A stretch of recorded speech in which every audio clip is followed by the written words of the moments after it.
यदा यदा हि धर्मस्य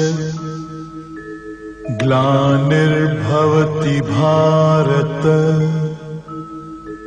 अभ्युत्थानम् अधर्मस्य तदात्मानं सृजाम्यहम्। વિદ્યાર્થીની છોટાડી આપી તમારી સામે આજે ગીતા જયંતિ વિશે બે શબ્દ કહેવા માંગુ છું। કળિયુગની શરૂઆત હજારો વર્ષ પહેલા શ્રી કૃષ્ણના મુખેથી કુરુક્ષેત્રના મેદાનમાં થઈ હતી। અર્જુનને જે ઉપદેશ આપ્યો હતો તે ગીતાના 18 અધ્યાયમાંથી પ્રથમ 6 અધ્યાય કર્મયોગના, પછીના 6 અધ્યાય જ્ઞાનયોગના અને છેલ્લા 6 અધ્યાય ભક્તિયોગના છે।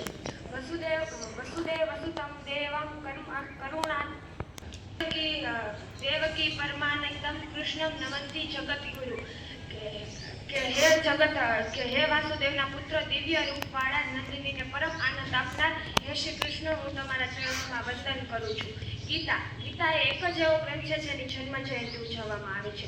ગીતા જેવી સ્ત્રી અને ગીતા જેવો ગ્રંથ ફક્ત ભારતમાં જ થઈ શકે છે। અને ગીતા વિશે વધુ કહું ને તો જ્ઞાન, કર્મ અને ભક્તિનો ત્રિવેણી સંગમ એટલે ગીતા।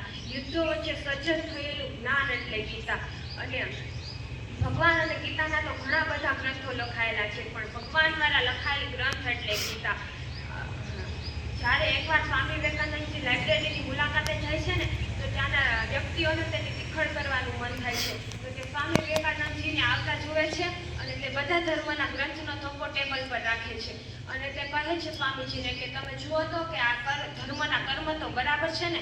તો સ્વામીજી હસીને કહે છે કે હા, આ ધર્મના કર્મ બરાબર છે। તો કહે છે તમે સરખું નથી જોયું, તમારો પવિત્ર ગ્રંથ શ્રીમદ ભગવદ ગીતા એ જ છેલ્લે છે, તો તમને ગુસ્સો નથી આવતો?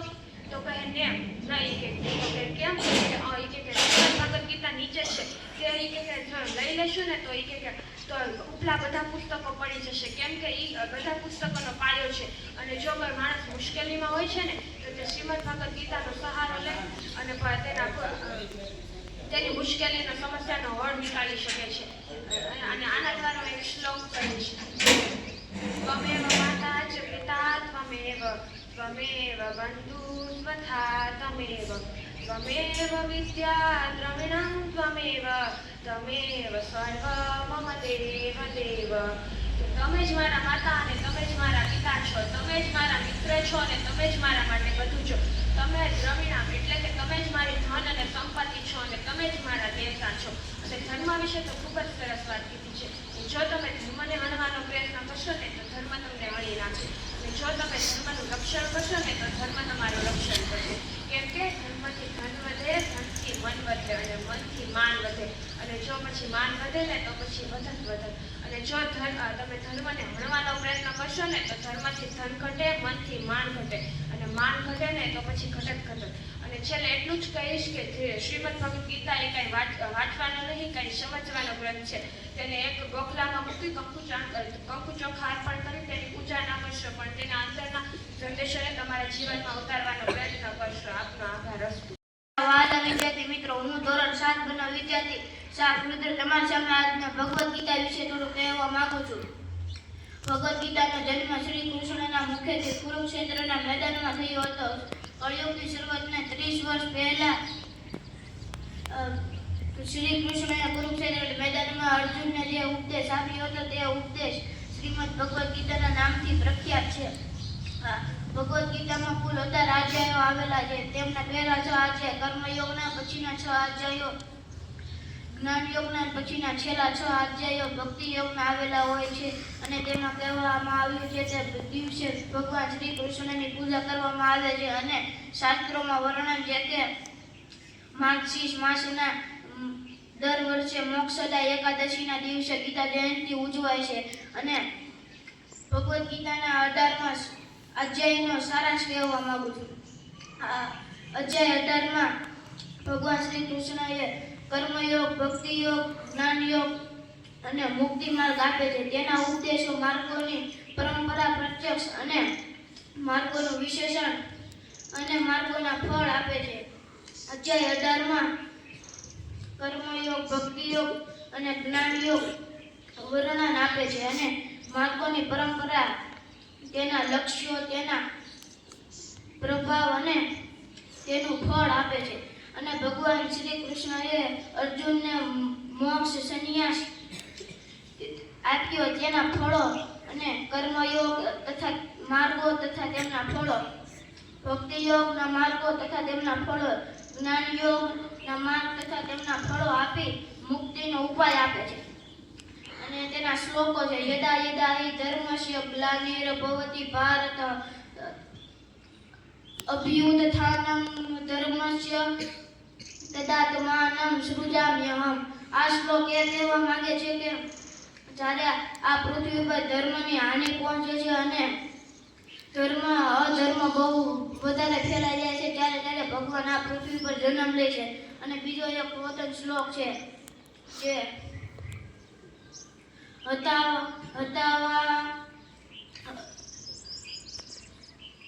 પ્રાપ્ત છે સ્વર્ગ જીતવા ભોગસય છે મહી તસ્મા દુષિષ્ટ કોંતય યુદ્ધાય કૃત નિશ્ચય. આ શ્લોક એ કહેવા માંગે છે કે કાં તો તું યુદ્ધમાં જીતીને સ્વર્ગ પામીશ અથવા તો સંગ્રામમાં જીતીને ભૂમંડળનું રાજ્ય ભોગવીશ. માટે હે અર્જુન, તું યુદ્ધ માટે ઊભો થા અને નિશ્ચય કરીને જીત. હું ધોરણ 7 માં અભ્યાસ કરું છું. આજે અમારી શાળા શ્રી વિદ્યાપુર પ્રાથમિક શાળામાં ઉત્કૃષ્ટ સ્પર્ધા નિમિત્તે મેં તેમાં નામ લીધેલ છે. તેમાં હું શ્રીમદ ભગવદ્ ગીતા વિશે 2 શબ્દ કહેવા માંગુ છું. શ્રીમદ ભગવદ્ ગીતા માનવશાસ્ત્રી જીવન કળા શીખે છે. ભગવદ્ ગીતામાં કુલ 11 અધ્યાય અને 700 શ્લોકનો સમાવેશ થાય છે. ભગવદ્ ગીતા વાંચવાથી આપણું મન પ્રફુલ્લિત અને શાંત રહે છે અને આપણા મનમાં જે ખરાબ વિચારો હોય છે તે પણ આવતા નથી. ભગવદ્ ગીતામાં કહેવાયું છે કે કર્મણ્ય વાધિકારસ્તે મા ફલેષુ કદાચન કર્મણ્ય વાધિકારસ્તે મા ફલેષુ કદાચન કર્મણ્ય વાદ ભૂર્ગા સંગોસ્ત કર્મણ્ય. આ શ્લોકમાં એમ કહે છે કે આપણે કર્મ કરતા રહેવા જોઈએ, પરંતુ ફળની ચિંતા ન કરવી જોઈએ. જેવું આપણું કર્મ હશે તેવી જ સફળતા આપણને મળી જશે. આ શ્લોક પરથી હું તમને એક વાર્તા કહેવા માંગુ છું. વાર્તાનું નામ છે ગામનો કૂવો અને 2 મિત્ર. એક ગામ હતું, તેમાં 2 મિત્રો રહેતા હતા. એકનું નામ હતું રમેશ અને એકનું નામ હતું સુરેશ. ગામમાં પાણીની ખૂબ જ તંગી હોવાના કારણે સરપંચે કહ્યું કે જે કૂવો ખોદશે તેને પાણી આવશે તો તેને ઇનામ આપવામાં આવશે. રમેશ ખૂબ લાલચી ઇન્સાન હતો, તેથી તેણે કહ્યું કે હું પણ કૂવો ખોદીશ. તેને વધે દિવસે કૂવો ખોદ્યો. જ્યારે સુરેશ ખૂબ જ નિષ્ઠાવાન હતો અને ખૂબ જ નેક વ્યક્તિ હતો, તો તેણે કૂવો ખોદવાનું શરૂ કર્યું. તો તેણે કહ્યું કે હું ગામ લોકોની સેવા કરીશ, તેની મદદ કરીશ. થોડા દિવસો બાદ કૂવો ખોદાણો તો રમેશે કહ્યું કે મેં 5 થી 6 કૂવા ખોદ્યા, પરંતુ એમાં પણ પાણી ના આવ્યું. રમેશે ખૂબ જ મોટો અને વિશાળ કૂવો ખોદ્યો, તેમાં ખૂબ જ ભરપૂર પાણી આવવા લાગ્યું. તો સરપંચે કહ્યું કે હવે આપણે સુરેશને ઇનામ આપવામાં આવશે. તો રમેશને ખૂબ જ ગુસ્સો આવી ગયો. આ વાર્તામાંથી આપણને બોધ મળે છે કે આપણે ક્યારેય લાલચ ન કરવી જોઈએ. જેમ કે સુરેશે પોતાના એકાગ્રતા અને નિષ્ઠાપૂર્વક કામ કરીને કૂવો ખોદ્યો હતો, તેથી તેમાં પાણી આવી ગયું અને તેને ઇનામ મળ્યું. જ્યારે રમેશે ખૂબ લાલચમાં આવીને કૂવો ખોદ્યો હતો. એક વખતની વાત છે, સ્વામી વિવેકાનંદ જ્યારે વિદેશ ગયા હતા ત્યારે તે પુસ્તકાલયમાં ગયા હતા. ત્યારે વિદેશી લોકો તેને કે મારા વાલા વિદ્યાર્થી મિત્રો, હું ધોરણ 6 અને વિદ્યાર્થી હંમેશા આજે તમારા સામે આજે ભગવદ્ ગીતા વિશે કહેવા માંગુ છું. ભગવદ્ ગીતામાં એક સરસ વાત કહેવામાં આવી છે જે હું તમને કહેવા માંગુ છું. કર્મણ્ય અધિકારસ્તે મા ફલેષુ કદાચન. અર્થાત તમારો કર્મ કરવામાં જ અધિકાર છે, ફળમાં કદી પણ નહીં. મનુષ્યના નિયંત્રણમાં તો માત્ર કર્મ છે, તેનું ફળ નહીં. આથી મનુષ્યએ ફળની આશા છોડીને કર્મ કરતા રહેવું જોઈએ. આ વાત હું તમને મધમાખીઓની એક સરસ વાર્તા દ્વારા તમને સમજાવવાનો પ્રયત્ન કરીશ. એક ગામ હતું. ગામને પાદરે એક સુંદર તળાવ હતું. તળાવ કાંઠે ઊંચો અને કતાતા જાંબુડો હતો. જાંબુડાની એક ડાળે મધપૂડો હતો. આ મધપૂડાની બધી માખીઓ આખો દિવસ ફરે, ફૂલોમાંથી રસ ચૂસે અને મધપૂડામાં થાય આમ મીઠું મધ તૈયાર કરે. આ મધપૂડાની એક રાણી હતી, તેનું નામ હતું મધુરિકા. રાણી કહે તે મુજબ બધી મધમાખીઓ કરે. થોડા સમયમાં મીઠું મધ તૈયાર થઈ ગયું અને આ જોઈ બધી મધમાખીઓ ખુશીથી નાચવા અને ગાવા લાગી. મીઠા મીઠા મધથી છલકે મધપૂડો આપણો, જોઈ જોઈ મને ના મળે મધપૂડો આપણો. આ વનમાં એક ભલ્લું રીંછ અને ચુનુશિયા રહેતા હતા. ભલ્લુ રીંછ ભારે મસ્તીખોર. ભલ્લુ રીંછ એક દિવસ ચુનુશિયા સાથે પાણી પીવા આવી. પાણી પીતા પીતા ભલ્લુ રીંછની નજર એક મધપુરા પર પડી અને તેને મધ ખાવાની તીવ્ર ઈચ્છા થઈ. તેણે ચુન્નુને કહ્યું, આમ સામે તો જો મધથી છલોછલ ભરેલો મધપુરો છે. ચાલ આપણે આજે તો ઉજાણી કરીએ. આ વાત ચુન્નુને ન ગમી. તેણે કહ્યું, આપણે પહેલાં કોઈને પૂછ્યા વગર થોડું ખવાય. પહેલાં રાણીને તો પૂછી લે. ત્યારે ભલ્લુ કહે છે, આપણને ગમ્યું એટલે આપણું, એમાં કોઈને પૂછવાનું થોડું હોય. તારે ન ખાવું હોય તો તારી મરજી, હું તો ખાઈશ જ. આમ કરી ભલ્લુ રીંછ ઝાડ પર ચડે છે અને પોતાનો પંજો મધપુરામાં મારે છે અને મધપુરો તૂટી પડે છે. આજે બધી મધમાખીઓના ગુસ્સામાં પાર ન રહે છે. તે ભલ્લુ રીંછ પર તૂટી પડે છે અને ઝાડુ બચેથી હુમલો કરે છે.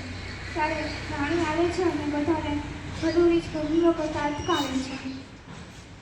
ત્યારે મધમાખીઓ કહે છે કે આ દુષ્ટ રીંછે આપણે મધપુરાને તોડી નાખ્યો છે. દિવસ રાત મહેનત કરી મધ ભેગું કર્યું તો તે તેણે લૂંટી લીધું છે. આમ ત્યારે રાણી કહે છે, તમારી વાત તો સાચી છે, પરંતુ આપણું મધ તેનું ખોરાક પણ છે ને. ત્યારે બધી મધમાખીઓ કહે છે, આપણે તનતોડ મહેનત કરી તેનું શું? આપણે મહેનત કરીએ અને તેનું ફળ બીજા લઈ જાય તે કેમ ચાલે? ત્યારે રાણી સમજાવે છે કે આપણે મધ કેવી રીતે ભેગું કર્યું હતું. આપણે ફૂલોમાંથી રસ ચૂસીને, બરાબર. ફૂલોએ રસ કેવી રીતે મેળવ્યો હતો?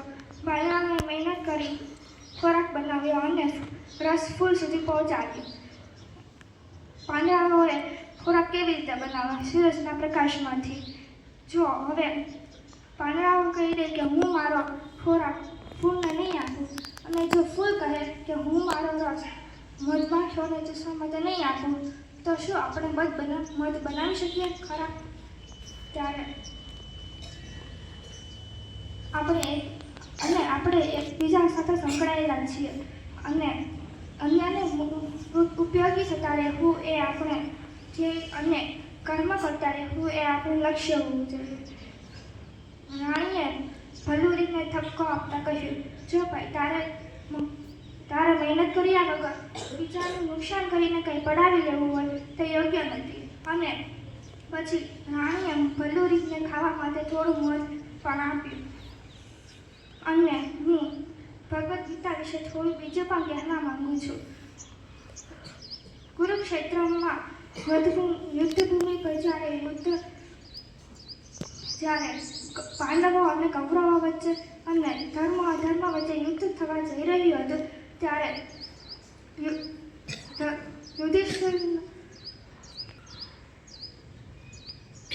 દુર્યોધનના કહેવાથી પોતાના સાથી શ્રી કૃષ્ણએ પોતાનો રથ બંને સેનાઓની વચ્ચે ઊભો રાખ્યો અને અર્જુનના સામે પક્ષે ઊભેલા પોતાના દાદાઓ, મામાઓ, કાકાઓ, આચાર્યો, ભાઈઓ, મિત્રો વગેરેને જુએ છે અને શ્રી કૃષ્ણને કહે છે, દોસ્તવાઈ મમ સ્વજનમ સિદાનતિ મમ ગાત્રાણી મુખમ જ પરિશુષ્યતિ. પ્રિય કૃષ્ણ, મારા અંગો ધ્રુજવા લાગ્યા છે અને મારું મુખ સુખાઈ રહ્યું છે અને મારું ગાંડીવ ધનુષ્ય મારા હાથમાંથી સરી રહ્યું છે. ત્યારે શ્રી કૃષ્ણ કહે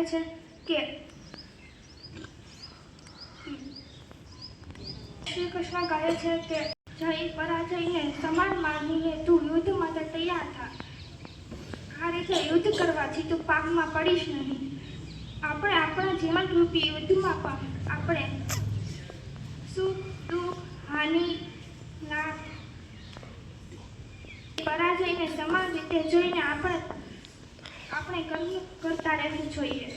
અંતમાં એટલું જ કહેવાનું કે ગીતા જયંતિ ત્યારે ઉજવી કહેવાય જ્યારે ગીતા માતાનો પવિત્ર સંદેશ આપણા જીવનમાં ઝીલીને આપણે સાચા અર્થનો ધનુધન પાઠ બનવાનો સંકલ્પ કરીએ. અર્જુન આપણો આદર્શનો અને શ્રી કૃષ્ણ આપણો સહાયક. વાહ રુદ્રરાજ, તમને આજે ગીતા વિશે કંઈક કહેવા માંગુ છું. ગમે તેવો પાપી માણસ સારો થઈ શકે છે, મહાન બની શકે છે, વાલીઓ સુધારો સંત વાલ્મીકી બન્યો તે તેનું જ્વલંત ઉદાહરણ છે. એના માટે માનવીએ સાચા દિલથી પ્રભુને પ્રાર્થના કરવાની હોય છે. પ્રાર્થનાનો હેતુ એ જ કે થયેલા પાપો કે ગુનાઓની ક્ષમા માંગવી અને ફરી તે પાપો કે ગુના ન કરવાની પ્રતિજ્ઞા લેવી. આળસુ લોકોની પ્રાર્થના સાંભળવા ભગવાન પાસે ફુરસદ નથી. પ્રાર્થનાની પાછળ તો હોવી જોઈએ પ્રયત્નની અવિરત ધારા અને અખંડ સાધનાની તૈયારી. સાચી પ્રાર્થના એ જ હોય છે કે જેમાં પ્રતિજ્ઞા, પ્રતિષ્ઠા અને પ્રયત્ન આ ત્રણ પવિત્ર પ્રવાહનો સંગમ હોવો જોઈએ. આવી સાચા હૃદયની પ્રાર્થના ગમે તેવા પાપી માનવીના જીવનમાં પવિત્રતા પ્રદાન કરે છે. અંધારા નિરાશાના અંધકારમાં અટવાતા માનવીને ગીતા પ્રકાશનું અંજવાળું આપે છે. નિરાશા તો એક નાસ્તિકતા છે. ભગવાન મારી જોડે છે એમ કહીને ચાલનારો માનવી કદી નિરાશ નથી થતો. ગુરુજનો તથા મારા વહાલા વિદ્યાર્થી મિત્રો, હું ધોરણ 7 નો વિદ્યાર્થી પ્રયાગ પાટેજા તમારી સામે ગીતા જયંતિ વિશે થોડું કહેવા માંગુ છું. શ્રીમદ ભગવદ ગીતા 700માંનો એક શ્લોક. ગીતાને પરમા વિદ્યા બ્રહ્મ રૂપાને સંશય અર્ધ માત્રાક્ષરા નિત્ય પદ્મી સ્વનિર્વાસ્ય પદ્મી. ગીતા એ અતિ અવર્ણનીય અવિનાશી પદોવાળી પરમ શ્રેષ્ઠ વિદ્યા છે, એમાં સંશય નથી. શ્રીમદ ભગવદ ગીતા ગ્રંથ દ્વાપર યુગમાં શ્રી કૃષ્ણ દ્વારા અર્જુનને અપાયેલ ઉપદેશ છે. મહાભારતના યુદ્ધ દરમિયાન અર્જુન પોતાના સગા સ્નેહી અને મિત્રોને જોઈ ગાંડી નીચે મૂકી દે છે.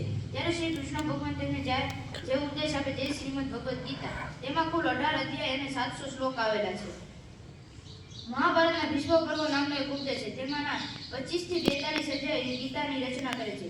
ગીતા જયંતિ મોક્ષદા એકાદશીના રોજ આવે છે. 5મા અધ્યાયનો સારાંશ. મોહ માયા અદેખાઈ વગેરે વસ્તુઓને જેને ન સ્પર્શે તે માણસને જન્મ મરણના બંધન પણ ન લાગે. જ્ઞાન આ બેમાંથી માણસ ગમે તે એક રસ્તો પસંદ કરી લે તો તે આગળ જઈને મોક્ષરૂપી ફળ પામે છે. જ્ઞાનયોગ કરતા કર્મયોગ વધારે સહેલો છે, કારણ કે કર્મયોગમાં મન, ઇન્દ્રિયો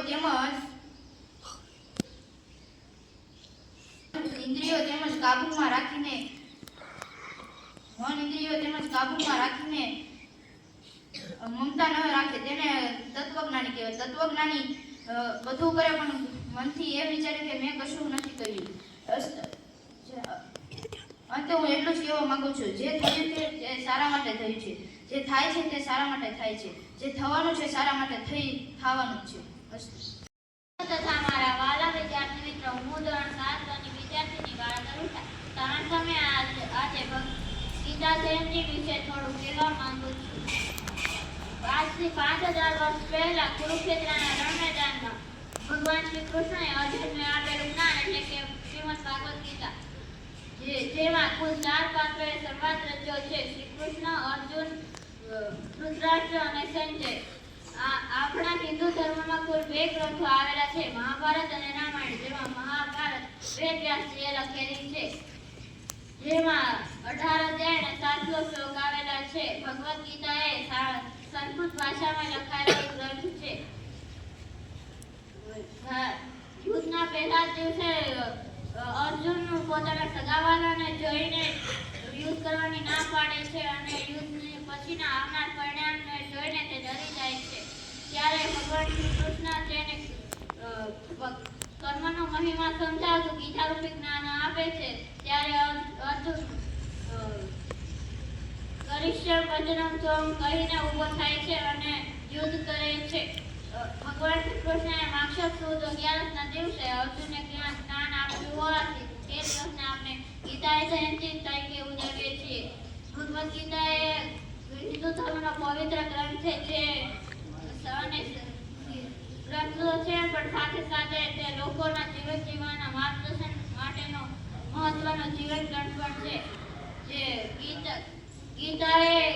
ગીતાના કારણે ઘણા મહાન પુરુષોએ પોતાનું જીવન જીવી લીધું છે, જેમ કે મહાત્મા ગાંધીએ સત્ય અને અહિંસા એમ 2 અક્ષરો લઈને આપણા દેશને આઝાદી અપાવવામાં ઘણી મહત્વની ભૂમિકા ભજવી હતી અને ભગતસિંહ જૈનમ શાસ્ત્રને કહીને ફાંસીએ ચડી ગયા હતા. તે સ્વામી વિવેકાનંદ, જવાહરલાલ નહેરુ અને લાલ લોકમાન્ય તિલક જેવા મહાન પુરુષોના જીવનમાં પણ આપણને ગીતાનો પ્રભાવ જોવા મળે છે.